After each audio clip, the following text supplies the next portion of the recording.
I never should have been there. They had made that completely obvious. Yet I arrived anyway, holding a card, wearing a navy dress, and carrying an 18-second video that stopped the wedding before the vows could even begin. Let me explain. My name is Camille. I'm 31, I work in financial compliance, and for most of my adult years, I was the family member everyone contacted when things broke down. Not because I was the oldest or the loudest, but because I was the one who actually appeared with solutions and no strings attached. My younger sister Natalie had always been the captivating one, the type who entered a space and instantly made everyone feel like they'd been anticipating her arrival. Witty, magnetic, and a bit impulsive in ways people found charming instead of draining. I adored her for it, even when it came at my expense, and that cost was higher than I ever acknowledged. It began on a Tuesday night in October, the sort of evening that carried the scent of cinnamon candles and quiet suburban unease. I was waiting in line at HomeGoods with a cart loaded with throw pillows I didn't need, a velvet one, a burlap pillow stitched with the word "gather," and a ceramic pumpkin that had somehow ended up in my hands. My phone vibrated just as I was about to pay. 6 words from Natalie. "You're out of the wedding. Real family only." No emoji, no explanation, no follow-up call. I stood frozen, clutching that ceramic pumpkin, rereading the message over and over. My immediate reaction was that it had to be an error, a wrong text, or a cruel prank. Natalie and I hadn't argued. We hadn't even exchanged a sharp word in weeks. I had spoken with her florist just 3 days earlier about centerpiece plans for 42 tables. Then I checked the family group chat. The conversation was flying. Her bridesmaid Courtney had posted a crying laughing emoji. Natalie replied, "Let's keep the vibe positive for my day. Camille isn't really part of this anymore." A cousin jumped in right away. "Didn't she just pay for your dress fitting?" Natalie answered in under 30 seconds. "Yeah, well, that's canceled too. She can keep her handouts." More laughing emojis flooded the screen. Not a single person defended me.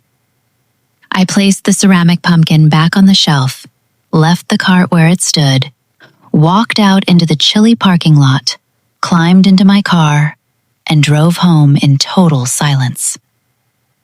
The heavy kind of silence that presses behind your eyes and sits in your throat.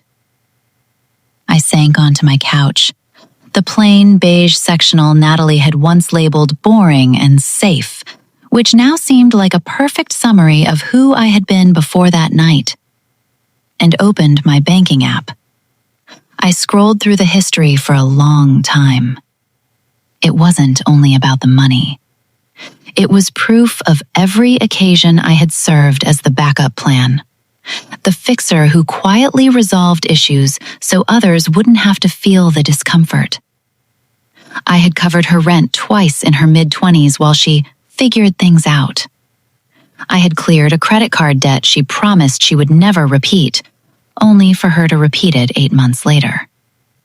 I had co-signed her first apartment because her credit score was something she begged me not to mention aloud. For this wedding, I had personally managed the catering deposit, the DJ booking, the complete floral contract, and the photography retainer. She had told me money was tight and that I was the only one she trusted with something this significant. She had said it with her hand on my arm and tears in her eyes, and I had believed her. That was 6 weeks earlier. I returned to the group chat, still buzzing with cousins sharing gifts and bridesmaids joking. They assumed I was off somewhere in tears. They thought the matter was finished. I typed my response. "Fine. Then real family can pay their own bills." I didn't wait for replies. I began attaching receipts one by one, slowly so the alerts piled up on their phones. Catering invoice paid. DJ contract paid. florist order paid, photography deposit paid. Each showed my name on the billing and the event details below with clear paid stamps. Then I contacted the vendors. It was late, so I left voicemails for some, but the caterer had an online system. I logged in, located the event, and canceled it. The system asked if I was certain and warned about non-refundable charges.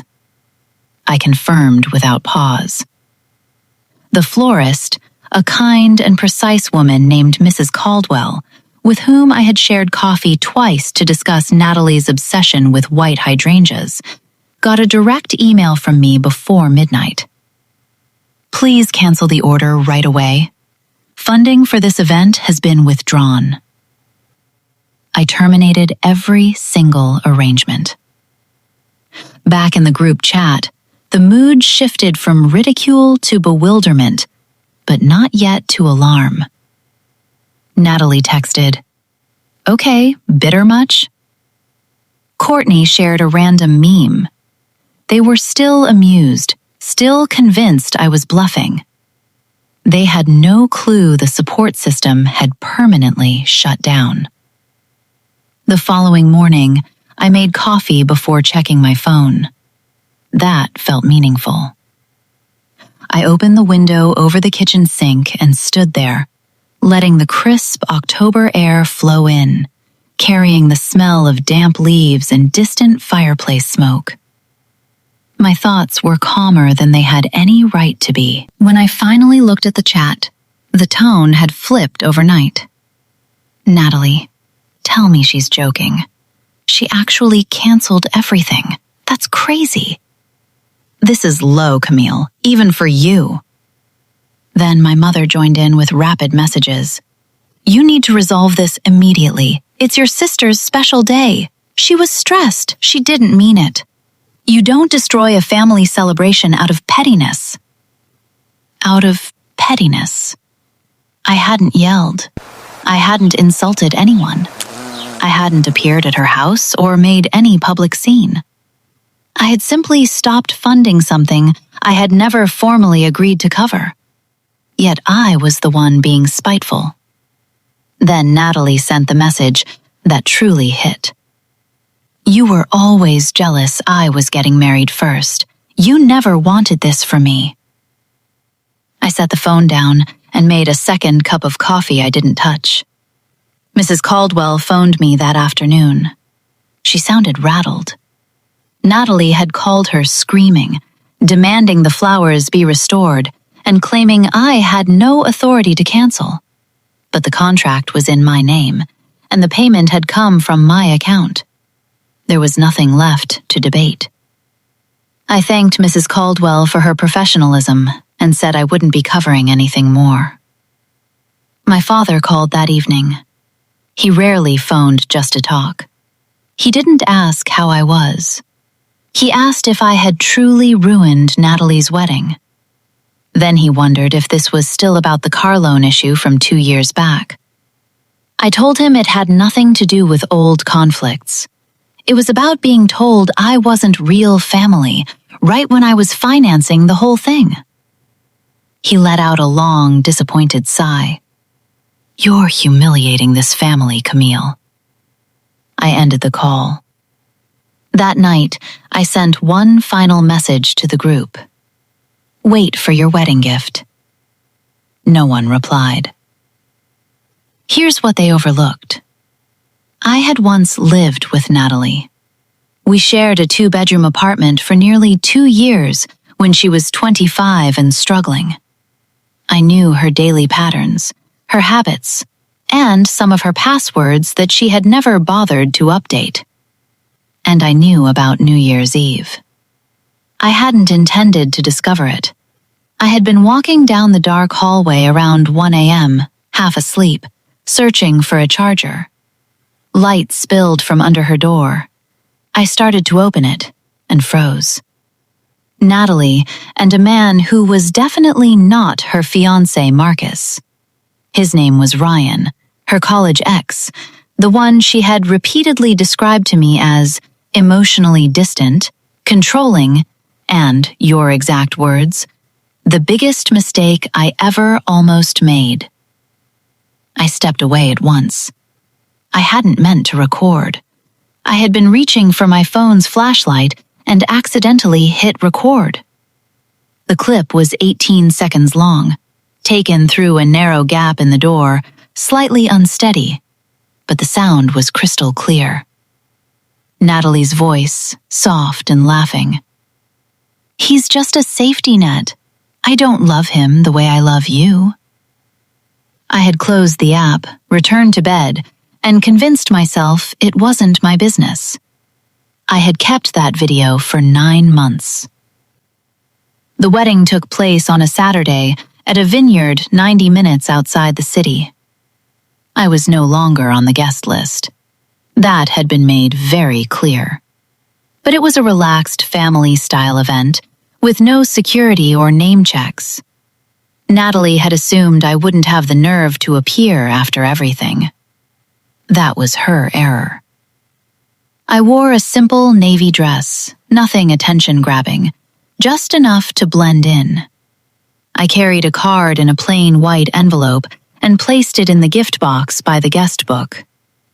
Inside, I had written 6 words.